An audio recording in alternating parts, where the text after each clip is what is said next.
السلام علیکم ورحمۃ اللہ وبرکاتہ۔ آج یہ حدیث پڑھوں گا کہ نفاست و پاکیزگی۔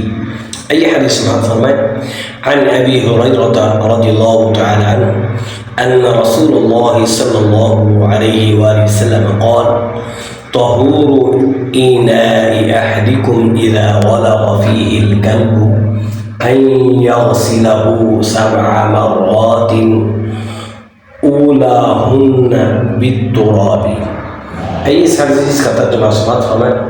رسول اللہ صلی اللہ علیہ وآلہ وسلم نے ارشاد فرمایا، جب تمہارے کسی برتن میں کتا منہ مار جائے تو اس کی پاکیزگی کا طریقہ یہ ہے کہ اسے 7 بار دھویا جائے۔ کتے والا برتن جو ہوتا ہے اس کو 7 بار دھویا جائے۔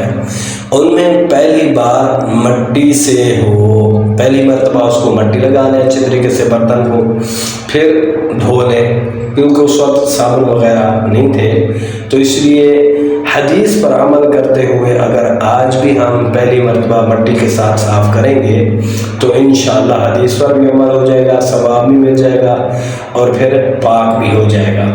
اسلام نے طہارت و پاکیزگی کا اہتمام کرنے کی تعلیم دی ہے، بالخصوص وہ تمام اشیاء جن کی وجہ سے بیماری پھیلنے کا اندیشہ ہو، ان سے پوری طرح اجتناب کرنے کا حکم دیا ہے، ان سے بچنا چاہیے۔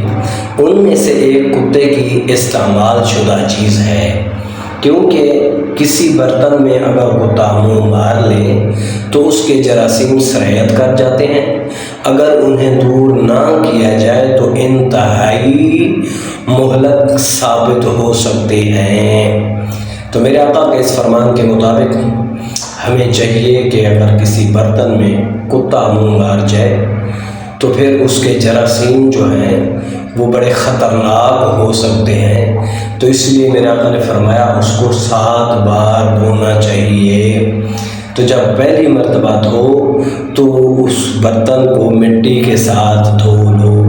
یہ حدیث صحیح مسلم شریف کے اندر موجود ہے، اس کا جو نمبر ہے 651۔ تو ہمیں بھی چاہیے کہ ہم بھی کتوں سے دور رہیں اور اللہ پاک ہمارے ملک کو بھی ان کتوں سے دور رکھے جو ملک کی ہڈیوں کو چاٹ رہے ہیں، غریبوں یتیموں کو جو غریبوں کے ہڈیاں چوس رہے ہیں، اللہ پاک ان کتوں کو بھی ہمارے ملک سے دور رکھے۔